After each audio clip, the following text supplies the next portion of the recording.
right, and now I am recording video. Hello, everyone. All right, Emily, go.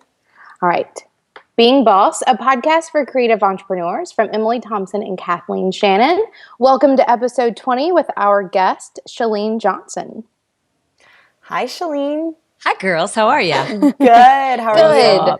I'm doing good. I'm doing really good. I love your hair. Are those knots? Oh my gosh. So I have dreads. Oh, cute. Yeah, I have dreads. And then I figured no one can Those are the ever cutest be dreads ever. mad at me whenever I have them in my little like Minnie Mouse ear buns. For sure. Yeah.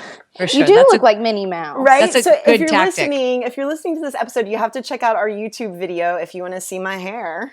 My hair. I guess there's a really good plug for people to check out your YouTube channel because now they're going to be dying to see this hair. Right. Yeah. It's Minnie All Mouse. right. It's Well, cute. Chalene, we're so excited to be chatting with you today. I want to tell our audience a little bit about you.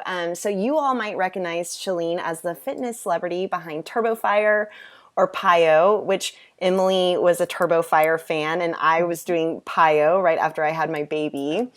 So Chalene also has two podcasts. She has The Chalene Show and Build Your Tribe. You may have seen them in the top charts on iTunes if you're looking around there. Chalene is also a New York Times bestselling author, a motivational speaker, and is the CEO, total boss of her business and lifestyle coaching company, Team Johnson. So Chalene, you're a total boss. You are so wildly successful. And one of the things I want to talk about today is like, it's really easy to look at you and think like, oh, well, that's for her and not for me. Like she's this superstar. But like, I really want to, I want you to share your journey and what you've experienced along the way. I want to hear about the path that you took to lead to where you are now. But, and if there were specifically like any pivotal moments where you really leveled up. And by that, I mean like just those moments that you can say, yes, that was a moment where things changed and where I started to rocket fuel, like launch into the success that you've had. Just like tell us. I would say that the when you say that to level up, like for me, that almost gives me anxiety because when things really like became good for me, like when I started coming closer to what I feel is success, is when I leveled down. Oh, say more about that. Yeah, well, I mean, I had to stop chasing and stop thinking like, this is going to be it, and I should say yes to this and to this and to this and to this, and I think so I'm not sure if I'm comfortable with the word level, like just me personally, comfortable with the word level up, just because I'm a reformed workaholic. And so I've had to figure out like why I was that way, why I couldn't delegate, why I held on to those excuses, which are the excuses everybody uses, like, well, it's quicker if I just figure this out myself. And well, I'm saving us money if I learn how to do this first. And well, I need to do it because no one will do it like I do it. Or I can't show anyone else how to do it because nobody else gets it, you know? And I used to use all those excuses too, which frankly, I now realize were excuses I was using to be comfortable in my addiction to work, you know, and my addiction to a pat on the back. Like that's what a lot of it came from. And so when things started to, what I would not refer to as level up, but when things started to get really, really good in all areas, is when I started saying no. And when I did therapy to figure out like, why do I feel like I can't stop? You know, and to figure out like, what does that come from? Because I thought it was just like a badge of honor. Like I'm a workaholic, yo. Can you give me your therapist's number? Right? Okay, so let's rewind a little bit. Like let's start then from, like, did it start with the fitness videos? Like you were. It started at birth. No, you know, Okay. here's when I'll tell you specifically when it started because I figured it out in therapy. My dad was an entrepreneur.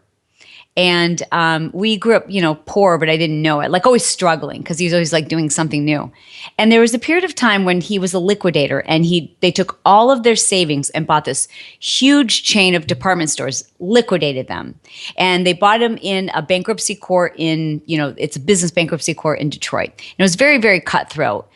So they took all of their money, they bought all of these assets, and they housed them in a warehouse. And just a few, I don't know, weeks or however long after they acquired them, a competitor burnt everything down to the ground. And I was, I don't know, like maybe sixth grade. And Do you mean literally burnt it down? yep, burnt it down to the ground. There was a Whoa. fire and it wasn't Okay, gotcha. insured. Oh. It wasn't insured.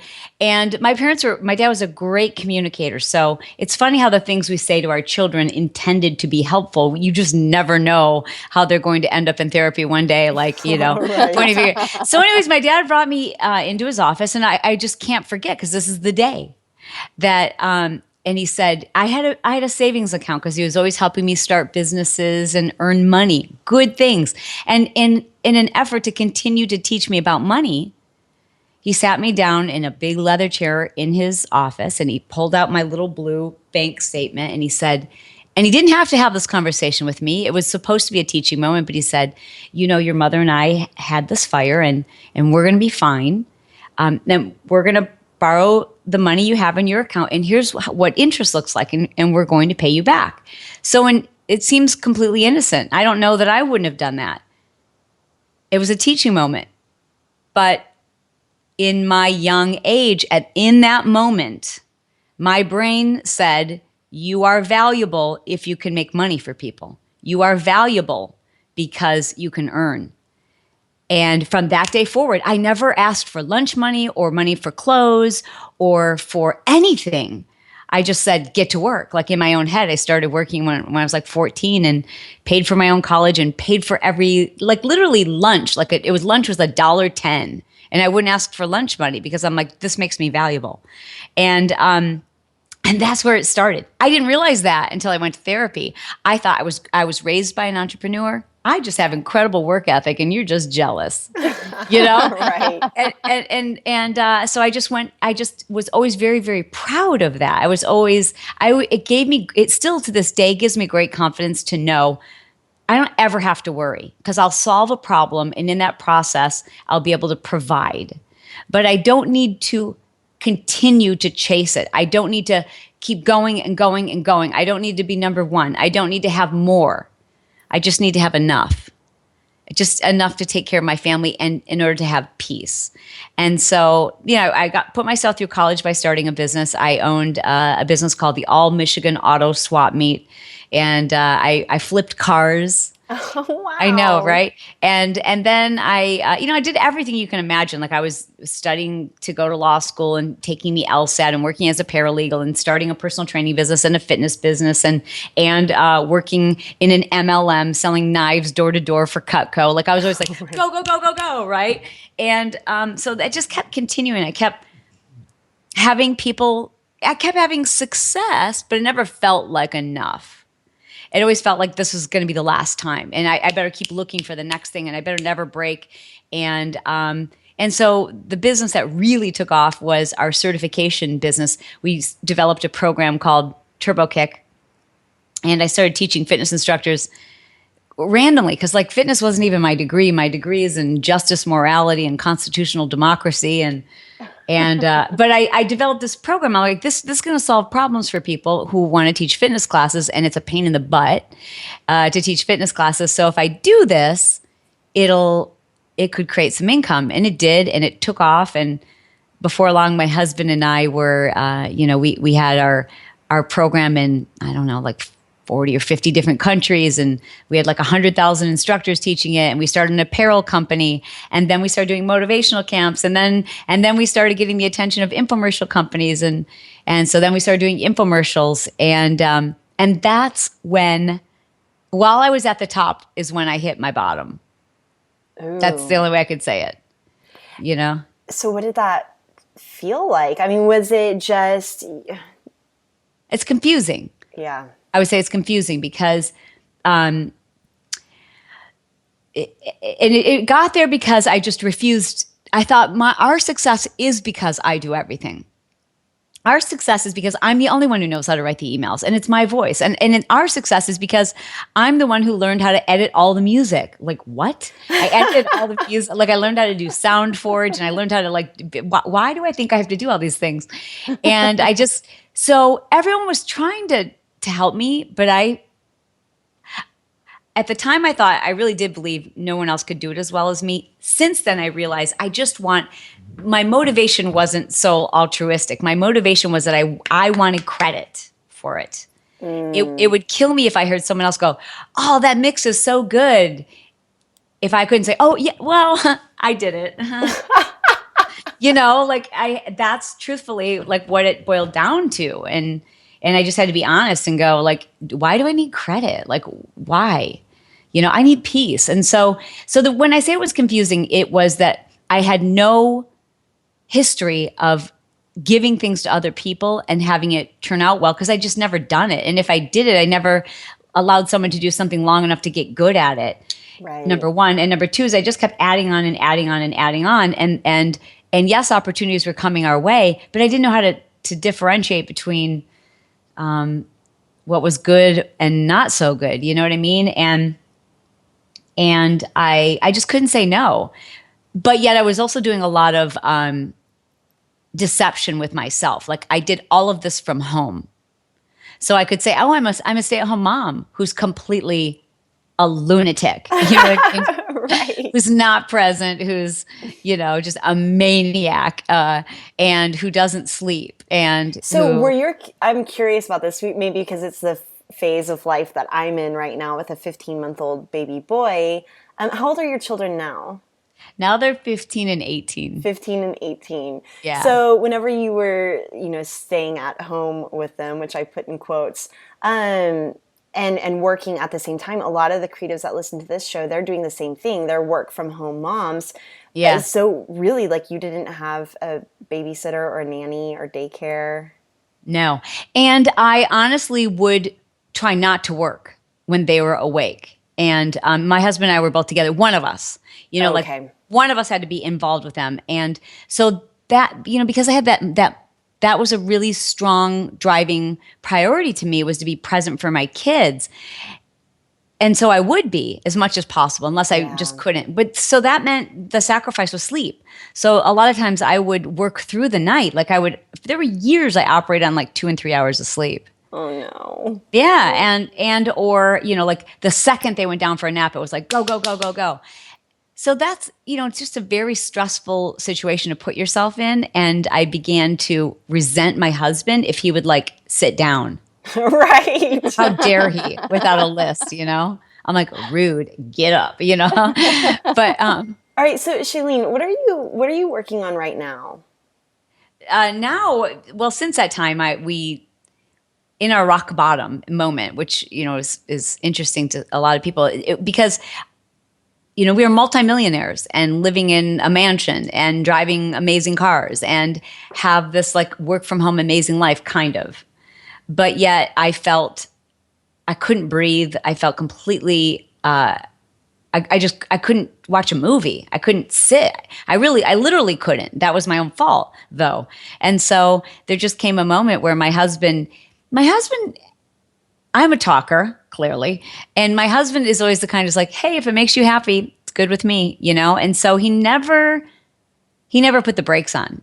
Not that it was his fault, but Right. his own childhood experience was such that you don't have an opinion.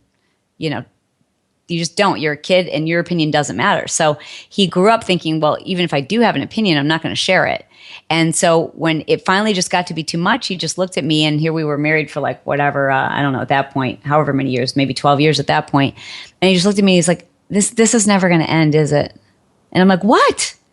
And he's like, just this, it's always going to be like something else, right? I mean, like you can't stop, right? And I'm like, yes, I can. And he's like, I don't think so.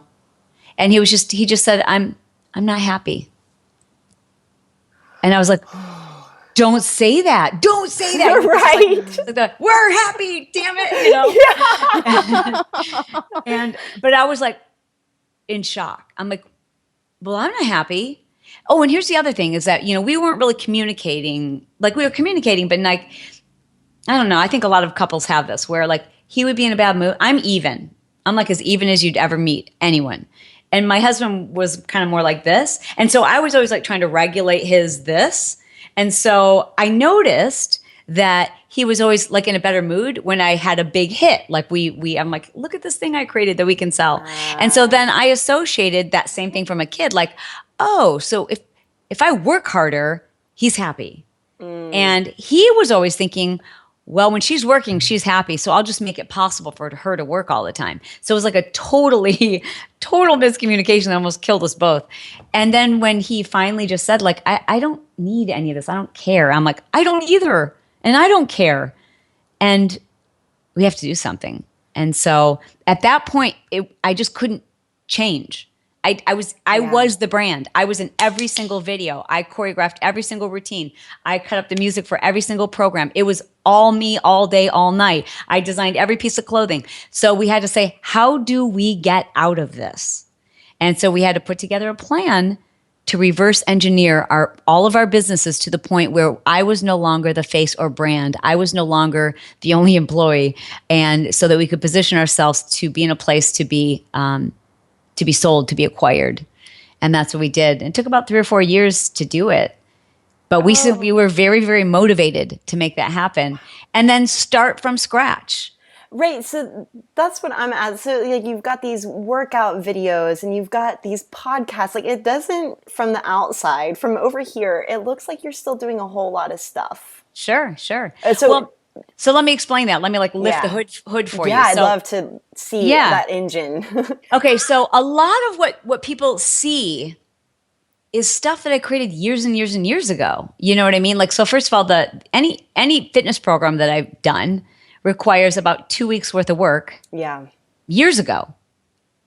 That's it. Yeah. You know, but still people see it. They see it everywhere. So there's this illusion that you're like crazy, crazy busy. And they're like, Right. oh, and you were writing books. I'm like, I wrote one book like 5 years ago. You know what I mean? And so I think here's the thing I want anyone who's an entrepreneur to take away from this is I've been an entrepreneur for 20 years. So you're looking at 20 years of layers, layer upon layer, year after year of my seasons. There was a time when I was doing everything all at once. That stuff still exists. It's still out there. It's still content. You know what I mean? Yep. So it still looks like I'm everywhere. But now I still consult with Beachbody. When we sold our business, we sold to Beachbody. They acquired our apparel company, our motivational camp company, and our certification company. And then in addition to that, separate from that, I am a celebrity trainer for them. And so that's still also consultant work. It's minimal. Right. It's minimal because I've decided for it to be minimal. So I decline most appearances. I say no to everything now. Do you pretty ever much. have, like, coming from that addictive workaholic mentality, do you ever experience that FOMO, fear of missing out? Oh, sure. I mean, I used to. I don't now. You don't? And No, how because do you, I'm enough. I'm Okay. enough. I'm enough. Because fear of missing out, the only thing you will miss out on is your family and your children. And I'm certain that I will offend some people, but I believe there's nothing more important and you can't get that back.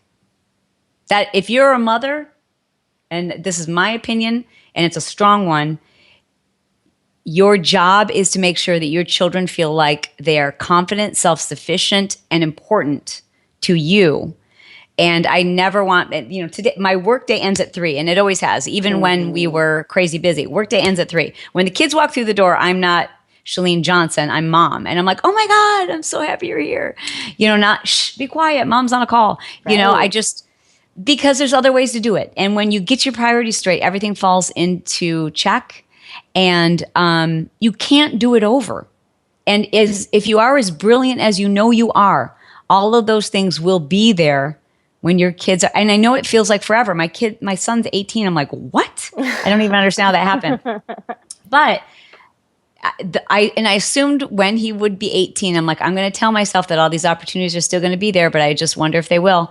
They're there times 10. They still are. Right. But you have to, for example, my husband and I, we now what we do, by the way, FYI, Yeah. is now we say no to everything. We both did a lot of therapy. I did EMDR therapy, which I think it's fast. So entrepreneurs and people like us love it because it's fast and it's permanent. What does EMDR stand for? I knew you might ask that. I think it's eye movement reprocessing desensitization, EM eye movement deprocessing and reprocessing and desensitization, something like that. We'll look it up. We'll Google Yeah. it. You can go to emdr.org, but it's a trippy, cool kind of therapy. But once we sold our businesses, we put in place a plan, like a complete plan that started with what did we want to feel each day? What did we want this crazy, ridiculous day to look like ridiculousness? And we started with that and then just said, okay, what would that take? And just reversed it. And here we are. And now I do online academies. I've got 3 academies, Courageous Confidence, Smart Success to teach people how to do what we've done. And then Marketing Impact Academy, which is teaching entrepreneurs how to save themselves a lot of time and money and build businesses online. They're online academies. I've already created the content. I update the content maybe once a month. I film for maybe 4 hours here in my home. Yep. And I have now 4 employees versus 90 or 70 or whatever we had at our peak. We are 5 employees, I should say. I have almost everybody else is a virtual staff member. I love the Philippines. Like most of the people that work for me are in the Philippines and they're consultants and they're awesome. But my day is typically 11 or 12 till 3 of work time, and then the rest of it's pretty yummy. You know, I say no. Say no to everything. I don't travel. I don't do appearances. Doesn't matter what the price is. I mean, rarely. Well, thank you for showing up on Being Boss. Well, you're within my time frame. It's not 3 o'clock. Right. And, you know, it's funny because my day ends at 3 too. And I wanted to talk a little bit about that because before I had a kid, whenever people would say that about your family is first, and I believe that too, but I always thought that equals be a stay-at-home mom. Quit everything and be a stay-at-home mom. And what I'm realizing now for me, the way that I could be most present was to have my baby in daycare for a few hours a day so I could be, whenever I'm with work, 100% with work. Right. And whenever I'm with my baby, 100% with my baby. And it's not that juggling back and forth. I know that the juggling back and forth also works for some people. Emily homeschools her kiddo. I bet Lily is just off frame over there doing her letters. Right. No, yeah. And not everyone has those kind of kids. Like I did not. Like my kids still to this day can't go to a restaurant. Like they climb all over people and they're loud and obnoxious. But I appreciate what you said. And I think that's very true because when I shared with you that very honestly, I didn't feel present, is that even when I was with my kids and I was there with them, I mean, I think I would be lying if I said there's no way they didn't know or there's no way they knew I was so distracted. They had to have, you know? And you can't toggle back and forth. So if you're thinking about, I mean, you can only toggle. You can't do 2 things at once. So if you're thinking about that next email you have to write and your kid's going, mommy, mommy, mommy, you really can't be present. So I think that's a beautiful way to do it where it's like very, very focused. And in fact, I think I've talked to a lot of people that we coach who have found that they can structure those hours where their child is with a care provider during the time when they're typically napping. So they're really not missing out on that much time, you know, and that they're able to really be that much more present. And again, this is a very strong belief I hold for me, but I know that for some people they can't be a great mom because unless they're like living their purpose and in corporate America. I just recently interviewed one of the former CEO of IKEA. Yes. And yeah, Pramil. And she says, you know, I didn't want to kid myself. I'm not cut from that cloth. My husband was home with the kids and he was so good with them, but I couldn't be a great mom if I wasn't like living my purpose. So I'm not here to judge. I'm just saying, for me, I had to honor what I know was right for me. And it never felt right when I was away. It never felt right. I felt wrong. I felt bad. I felt like this anger and resentment. And I'm like, I have to honor this for me. And I think everyone needs to define success on their own terms. And for me, here's how I define success: choice, happiness, working with the people who I love, doing what I love, helping them do what they love, being able to say no, being able to change my mind midday. Yeah. You know, And so I had to get to a place where it's like, I'm okay. If I had to cancel on the two of you, which I would hate to have to do, but if I had to, because if one of my kids called and said, Mom, I'm having a terrible day, can you come pick me up at school? I would cancel with you. Yeah. And I know that'd be very disappointing to you, but I can't disappoint my kids. I just can't. Right. I won't.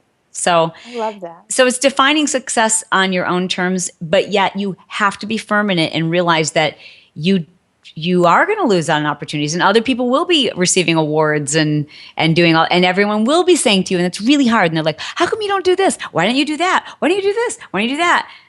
You just have to be firm in your belief. So, Chalene, I've been listening to a few of your podcasts on The Chalene Show and then also on Build Your Tribe. I think I also listened to an interview. Maybe were you on Lewis Howes' School of Greatness? Okay, yeah. I think I listened to that interview because he's like my guilty pleasure podcast. I love Lewis is I a love buddy. listening to his stuff whenever I'm working out. So, you were talking about push goals and how you can have all these goals, but there's like the one thing that will help you get everything. Can you talk a little bit about push goals and how it works? Sure. I think most people, especially people who would be listening to your listeners, are familiar with goal setting and writing out their own goals. I think, it's a small segment, but it's a very important segment of the population who get things done. They are boss. So they get that. So what I figured out, though, is that setting a goal, once you set goals for yourself, it's kind of difficult sometimes to know which one to go after first. And most often we default to the one that's most important to us. And it's difficult to go after a goal that's very important to us if we're like, but how am I going to do that? You know what I mean? Like that's great that I want to quit my job, but how am I going to do that? So I learned that you have to set goals that make other goals happen. And they might not be as important to you, but they're more weighted. So in other words, what I teach people to do is this. You take the 10 areas of your life. Do you want to do this? Yeah, let's do it. Take out a pen and paper. Should I get a pen and paper? Okay. You should. You definitely should. Let me do it on the back of my taxes over here. Put them to use. Right. Okay, so write down these categories. Okay. Mm-hmm. I'm sure these will be included in the show notes. Oh yeah, I'll take a photo. Maybe I really won't do it on my taxes then. Right, no doubt. Okay, so number 1 is your physical health. Number 2 is your mental well-being, like how you feel mentally. Okay. Number 3 is your environment, like where you hang out, like where you live. Like some people think of their environment as their home, but they're really spending 90% of their time at the office. So it's like where you spend the majority of your time, or you should be spending the majority of your time. Then your finances. Next is family and friends. The next category is your significant other / love interest. The next category is career / purpose. And then the next category is growth, or getting smarter, as I like to call it. Nice. And then the 9th category is pure joy / hobbies, like things you just do for pure joy. And then the last category is spirituality.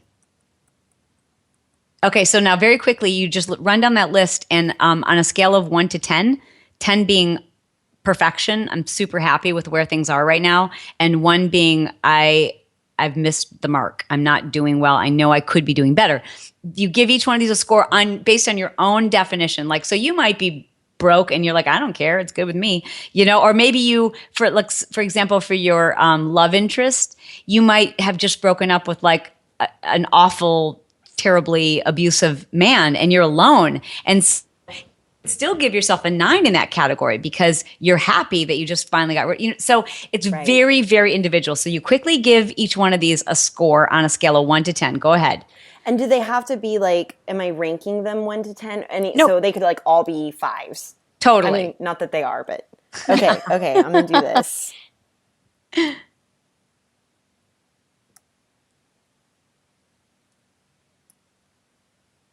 And I just want to be clear that sometimes we feel guilty about ranking an area low, but you shouldn't. It just means that you want to do better there.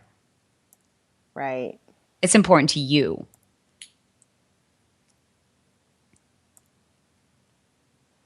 Done. Ding, ding, ding. It was time. All right, me too. I'm ready too. Done. Okay, so can you just tell me if the areas you scored the lowest are actually areas that are really kind of important to you? Yes. Yes. So my lowest is mental well-being. Ah, Because sometimes I feel Kathleen, are like you losing it? yeah. sure. Yeah, absolutely. You know, like when we were growing a business and like being boss and had Yeah. a 15-month-old, like, Yeah, yeah, I'm losing totally. it. And Yeah. where else did you score yourself low? What's the next Well, lowest? you know, it's funny because I didn't expect this, but I was just doing it like off the cuff. Right, My as you should. environment where I hang, like I love my house, but like just earlier today I was thinking I would love to go through room by room and just like what could I just do to this room? There are things I'm leaving unfinished. And it's Yes. taking a back seat. And I'm a Taurus. I love my things. Yeah. And I want my things to be a little more beautiful. Yeah. Okay, that's awesome. And where did you score the highest? You know, I actually said, well, just my significant other. Oh, that's good. I adore my man. I really like him. And I really like my baby. Like, I would kind of consider him, well, he's friends and family. Yes. And then I scored pretty high under career and growth because I Yeah. feel like I'm in an upswing Right, there. right, yeah. Even though it probably lends to the number 4 in my mental well-being. Or sorry, in Not my mental necessarily. well-being, I gave myself a 4. I think that Oh, like I the see. growth and the career Yes. stuff is what's making me feel a little crazy. Isn't that interesting? Yeah, right. Yes. Okay. All right. And for me, let's see, my pure joy was really low. And just because I don't know what that would be right now, which is sad a little bit. So I'll figure that one out. Highest for me was significant other. Also career and family and friends. Okay. Career and family and friends. That's good. And so then where was another low one? Another low one, environment. Okay, that's good. Pretty Okay, low for me too. so let's talk about environment, especially for the two of you and for people who are listening, creative types. Our environment is our mojo. And so you can just change the position of your desk and you're suddenly like, I don't feel like working. I can't think of anything creative to say. Like I don't even want to sit down at this desk. And I think too often we feel like, well, that's a luxury. I'll fix that later. Or I don't have time to redecorate my office or to get a new office chair. I don't need a new office chair. I just need to sit down and work. But when you change your environment, you change the way you feel and you change your energy and you change the vibration and you change your mental well-being. And when you're a creative type, you need to be incredibly creative in a short chunk of time, especially if you're a parent. And so I always tell people, like, spend that money because that is an incredible investment, especially on your workplace. Your workplace should just make you feel like you want to go back in there and you love it. And it just gives you mojo and it gives you energy and it makes you feel taken care of. It's right.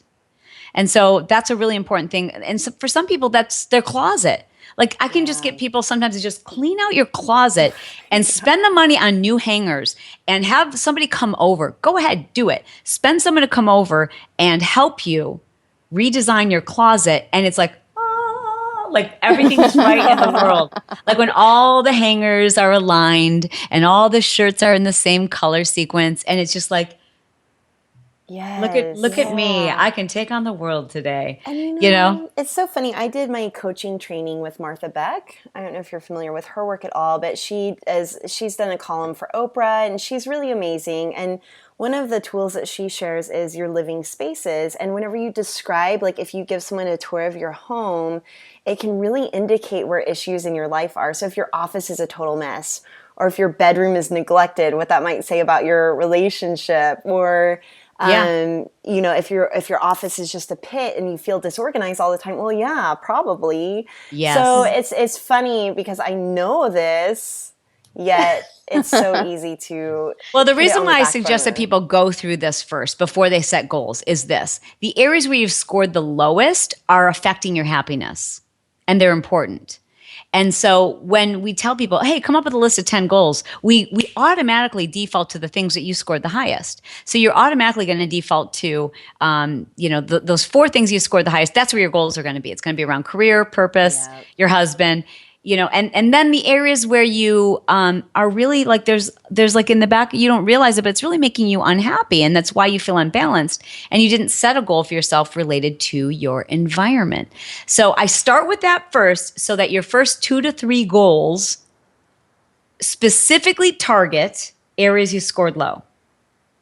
So you can set 10 goals with just pure reckless abandonment. I don't care what they are, any area of your life. They can all be fitness. They can all be work related. They can all be spiritual. Doesn't matter. As long as the first 2 or 3 take care of those 2 or 3 areas where you scored yourself low. Then you fill in the blanks for your other goals, your other complete list of 10 goals. Once you have that complete list of 10 goals, then what I ask people to do is to, next to each goal, ask yourself this one question. So write this down. And what would it require to do this? And most often you can answer that with one of 2 words: accountability or money. Like almost everything is like, oh, I just have to force myself to do it, or I just have to make more money to do that, or I just need the money to make that happen. Just almost every goal, with very rare exception, falls into one of those 2 categories. Like I just need to do it. I need to be accountable and do it, or I need the money to do it. So you take a look at that and you figure out like, okay, now after you look at your list of 10 goals and you go, okay, so if I want to honor these areas where I've scored low, and I see that I've got like 4 that I just need accountability, but I've got like 6 that I need to be making more money. Then you look at all those and go, you create what I call a very special 11th goal. And your 11th goal, you create not just off the cuff like the others, not like the first thing that comes to your mind. Your 11th goal, you look at those other 10 and you go, what could I do that would make most of these things happen? Mm-hmm.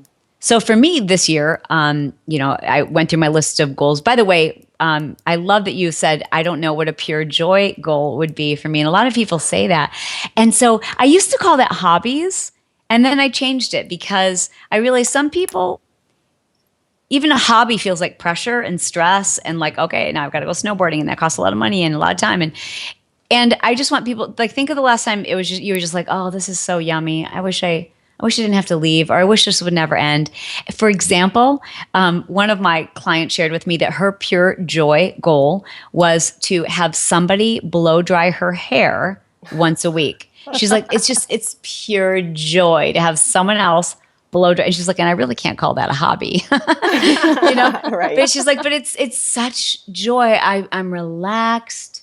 I can actually it's joy, and I don't even know how to describe it. And you've finally just given me permission to set a goal to have my hair blow dried once a week. So whatever crazy thing it is, maybe, and you shouldn't have any guilt associated with it, because there is no objective other than just this feels good. Of course it shouldn't be illegal or immoral, but if you want to binge watch your reality TV all day Saturday once a month, and that's pure joy for you, go for it. If you want to just, whatever, it's pure joy. So for me, I set a pure joy goal once a quarter to do a girls trip. And that's like really hard for me because I feel like weird when I'm away from my family. But if I'm with the right girls and we're like doing something like this year, I took them all snowboarding to Utah, and that was like pure joy. Just like only funny girls could go. Like, yep. You have to have have a sense of humor, and you can't think you're all that. And if you're fun and you're okay with not showering for 3 days and sitting around in our sweats and like eating and snowboarding, come on with me, And it was pure joy, pure joy. Oh, I like that.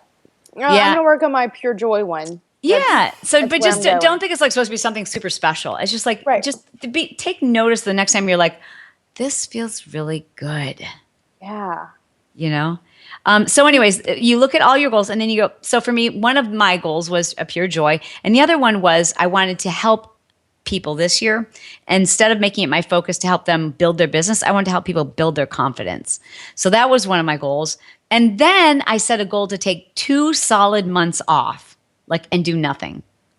And I did that last year. Last year I took off all of December and I stayed home without a plan, not to go somewhere, but just do nothing.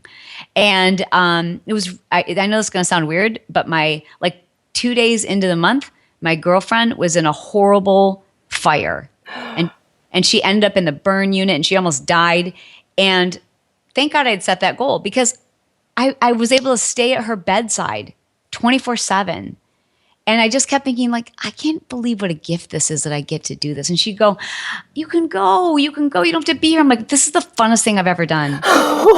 I know it sounds so weird, She's but like probably just to like, have, thanks. she totally got it. But like just to like be able to hold a friend's hand Yeah. and say, I don't have to go anywhere.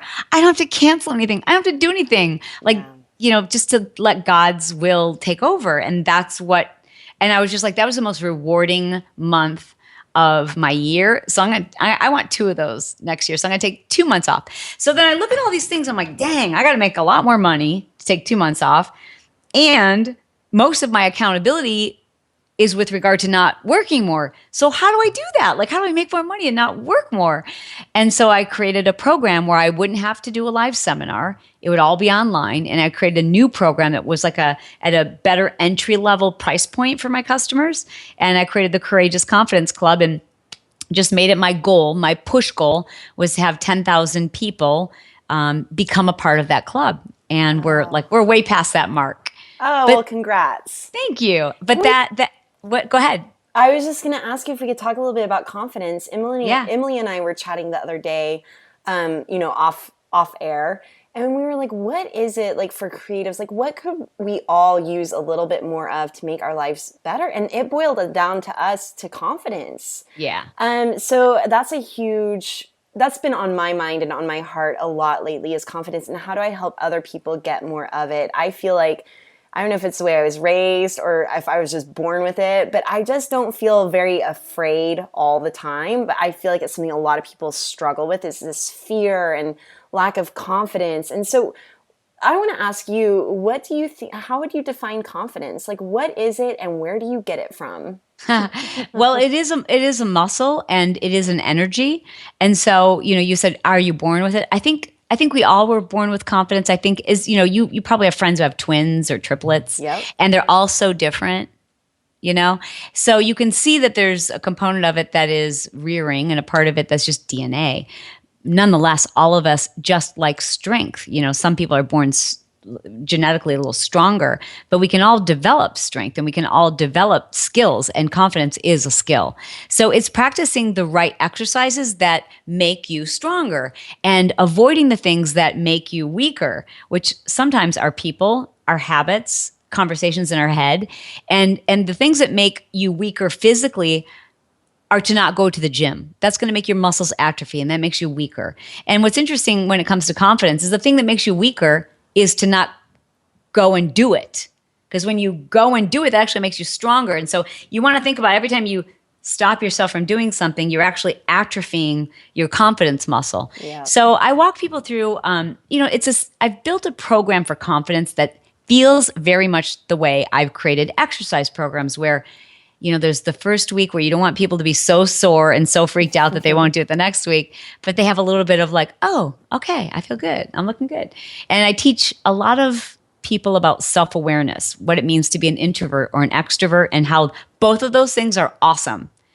But what's not awesome is to be outwardly shy as an adult. Whether you are or are not, it just doesn't help. It doesn't help you and it doesn't help anybody else. It's okay to be an introvert. It's okay to be an extrovert. But to be shy is a label that we give children that makes us like, oh, she's shy. It's like a label that we carry and we'll say, oh, this is my crazy one and this is our shy one. Right. And when someone hears like, this is our shy one, then everyone goes, oh, and it's cute for like a 3-year-old. But if I told you, hey, I'm about to introduce you to my really shy friend, she's really shy, you're already feeling uncomfortable. Right. So I think the most important thing to know about being shy is that nobody wants to make other people feel uncomfortable. And so I teach people ways to overcome shyness because it doesn't help you and it doesn't help other people, and it's limiting your greatness. So it's recognizing the things that make you come across shy that you're doing unknowingly.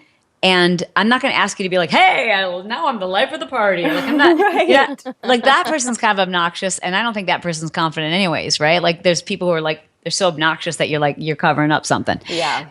But I do think I think confidence is to have belief that you are enough. Confidence is a quiet comfortableness that makes other people feel safe around you, feel noticed, feel taken care of.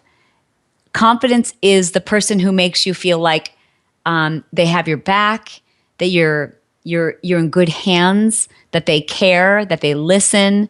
It's not the things that you would think of, like, oh, confidence is the person who's the speaker on the stage. It's just quiet confidence is the best kind of confidence And to you have. know what I love about hearing that is that it's not about you and it's not about what you're putting out there. It's about what you can do for other people and how you can make other people feel. And I think that that would make people who are scared of the idea of showing up and being seen stop thinking about yourself and just think about the person that you're talking to and how they're feeling. Exactly. And I want to retract what I said earlier because I was like, I'm just not afraid. That's not true. I can like walk into a room or get on stage and totally feel some fear. And one of the things I've talked about is I pretend like I have a taxi light on my head and I don't have to do anything else but turn on that light.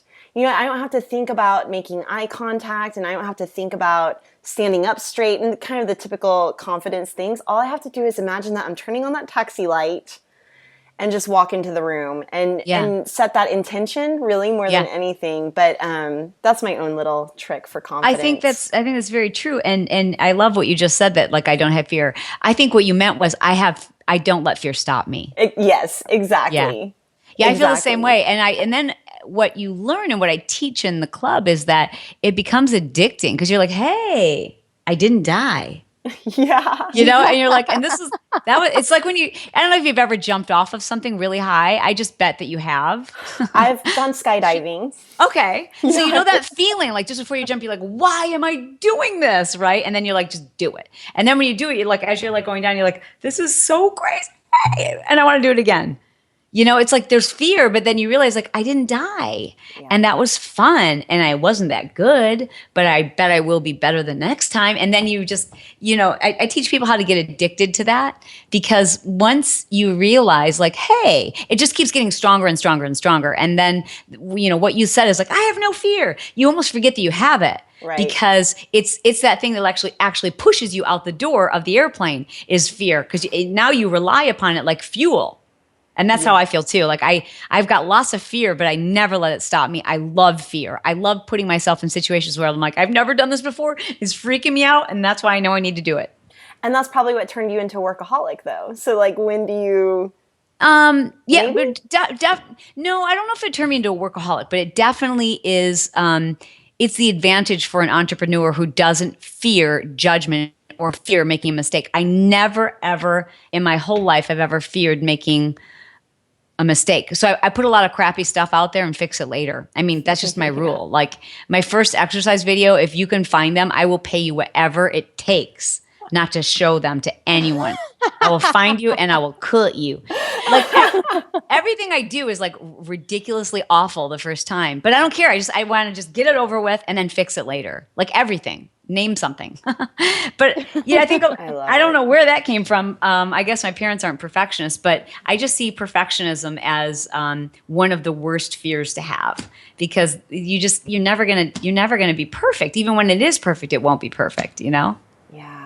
All right. Well, we're nearing our end of our session, so just one last question, and that is like, just maybe you've given us lots of great advice and insights and tips, but is there anything else that you can recommend for our listeners to just be boss? Like what would you tell them? Gosh, to pick one, I would say that there's nothing more valuable than a really good coach. Invest in a mentor or a coach who, but look at them. And look at their life and ask yourself, do I want that? Like, for example, I'm not going to work with a mentor who's had tremendous success and has blown through 4 wives, and I'm just that's I don't know if I want those practices.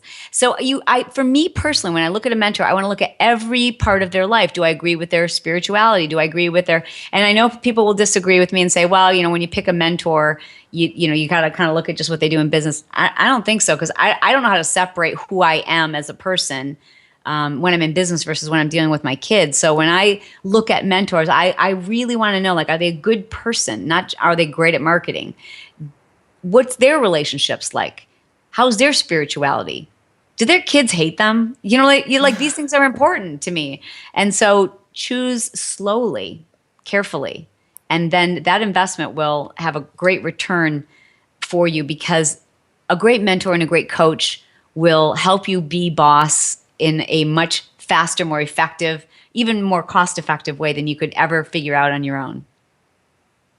I agree. Amen. Amen. All right. Well, Amen. thank you so much, Chalene. Been super fun, ladies. I really do appreciate what you're doing. You guys have a great show. It's awesome. Oh, thank you Great, so much. Thank you. And it's been a pleasure meeting you as well. You are actually like very top of our like being boss dream list. I know. You really, really were. So thank you so much for coming on. Wait, who else is Dream on come that true. list? Well, Just kidding, just I kidding. mean, but talk about like picking goals and like writing things down. We wrote a list. It's called our Hot Shit 200. And it's like 200 people that we think are just hot shit. And you were on that list. Oh my gosh, Yeah. I'm so And- honored. Can you tweet that? Yes, Yeah, I'll tweet definitely. it. All funny. over. That's awesome. Do you want us to do like a little asterisk in the cuss No, word? put it Okay, out we can there. say it. Okay. Totally. Yeah, we have a little like E next to our podcast because we cuss sometimes. Oh, jeez. Listen, my husband's a football coach. It's like I live like with truckers. It's Right. crazy. Good. Yeah. Good. F-bombs All are right. always flying around. Well, thank you so much, Chalene.